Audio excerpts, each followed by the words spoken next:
आसामाव मुस्लिम हारिनि हाबानि खान्थिया बन्द जाबाय।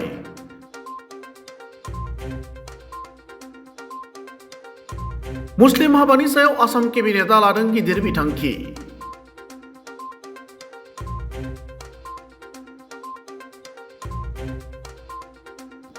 नैजिसे बैसोनि सिंनि हौवासा आरो 18 बैसोनि सिंनि हिन्जावसाया जानो मोननाय नङा जुलि।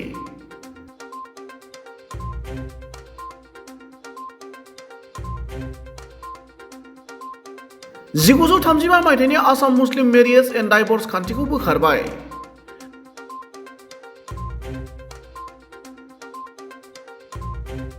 मुस्लिम समाजनि उन्दै बैसोआव जुलि लानाय खान्थिखौ आबुङै बन्द खालामनो बे बिथांखिखौ लादों आसाम सोरखारा।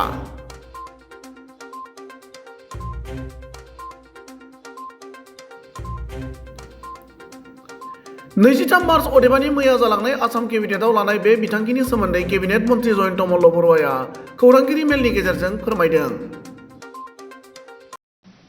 প্ৰিয় সাংবাদিক বন্ধুসকল, আমাৰ অসম চৰকাৰৰ কেবিনেট সমাপ্তি হৈছে আৰু কেবিনেটৰ কেইটামান সিদ্ধান্ত, মুখ্য সিদ্ধান্ত কেইটা আপোনালোকক জনাব বিচাৰিছো। আপোনালোকে জানে যে আমাৰ মুখ্যমন্ত্ৰী ডাঙৰীয়াই ইতিমধ্যে কৈছিলে যে আমি ইউনিফৰ্ম সিভিল কোডৰ ফালে গৈ আছো। গতিকে ইউনিফৰ্ম সিভিল কোডৰ টুৱাৰ্ডছ জাৰ্নি আজি এটা অত্যন্ত গুৰুত্বপূৰ্ণ সিদ্ধান্ত লোৱা হৈছে যে অসমত Muslim marriage and divorce registration act 1935 যিখন 1935 চনৰ Assam Muslim marriage and divorce registration act আছিলে, যাৰ জৰিয়তে 94 মুছলিম মেৰেজ ৰেজিষ্টাৰে এতিয়াও বিভিন্ন ধৰণৰ মুছলিম মেৰেজ এক্টৰ ৰেজিষ্ট্ৰেশ্যন বা ডিভোৰ্চ কৰি আছিলে। এই the Assam Muslim marriage and divorce registration act 1935 এইখন বাতিল কৰা হৈছে বা খাৰিজ কৰা হৈছে, ৰিপিল কৰা হৈছে।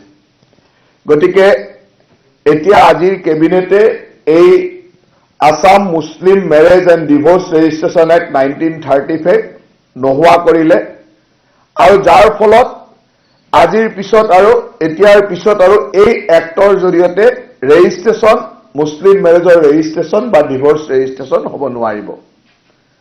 কাৰণ আপোনালোকে জানে যে ইয়াৰ আমাৰ স্পেচিয়েল মেৰেজ এক্ট আছে। গতিকে সকলো বিবাহে আমি স্পেচিয়েল মেৰেজ এক্টৰ জৰিয়তে হোৱাটো বিচাৰিছো আৰু সেইকাৰণে এই the Assam Muslim marriage and divorce registration act 1935 নোহোৱা কৰা হৈছে বা খাৰিজ কৰা হৈছে। এতিয়াৰ পৰা ডিষ্ট্ৰিক্ট কমিশনাৰ বা ডিষ্ট্ৰিক্ট ৰেজিষ্ট্ৰাৰে তেওঁলোকৰ অথৰিটি বা কাষ্টডিটো লৈ ল'ব। সেই 94 যি মুছলিম মেৰেজ ৰেজিষ্টাৰ আছিলে তেওঁলোকৰ গোটেই কাষ্টডিটো ডিষ্ট্ৰিক্ট কমিশনাৰ এণ্ড ডিষ্ট্ৰিক্ট ৰেজিষ্ট্ৰাৰে লৈ ল'ব। আৰু অসম চৰকাৰে যেহেতু ইয়াৰ লগত কিছুমান মানে 94 জন মানুহ জড়িত হৈ আছিল, তেখেতসকলে এটা লাইভলিহুডো তাৰ পৰা চলি আছিল। গতিকে সেই 94 মুছলিম মেৰেজ এক্টৰ ৰেজিষ্টাৰত এটা ওৱান টাইম কম্পেনচেশ্যন বা ক্ষতিপূৰণ হিচাপে 2 লাখ টকাকৈ দিয়াৰ সিদ্ধান্ত লৈছে চৰকাৰে। তেওঁলোকে 2 লাখ টকাকৈ পাব, এটা ওৱান টাইম কম্পেনচেশ্যন। তেওঁলোকে ক্ষতিপূৰণ এটা এককালীন ক্ষতিপূৰণ 2 লাখ টকাৰ ক্ষতিপূৰণ পাব আৰু তাৰ জৰিয়তে তেখেতসকলে ফিউচাৰ লাইভলিহুডটো চলাবৰ কাৰণে চৰকাৰে এই 2 লাখ টকা এটা সহায় কৰিব।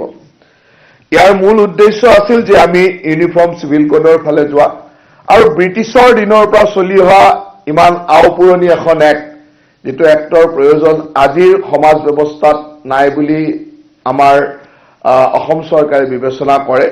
আৰু এইটোৰ জৰিয়তে বহু ক্ষেত্ৰত আমি আণ্ডাৰেজ বা বয়সৰ তলতো বিয়া হোৱা বা ৰেজিষ্ট্ৰেশ্যন কৰা আমি দেখিবলৈ পাইছিলো, যাৰ জৰিয়তে আমি 21 বছৰৰ তলৰ ল'ৰাৰ বা 18 বছৰৰ তলৰ ছোৱালীৰ যিটো বিবাহ, সেই বিবাহটো যাতে চাইল্ড মেৰেজ, যিটো চাইল্ড মেৰেজ আমি যাতে সম্পূৰ্ণৰূপে নিষিদ্ধ কৰিব পাৰোঁ, সেইটোৰ এটা ডাঙৰ ষ্টেপ হ'ব বুলি আমি ভাবিছো।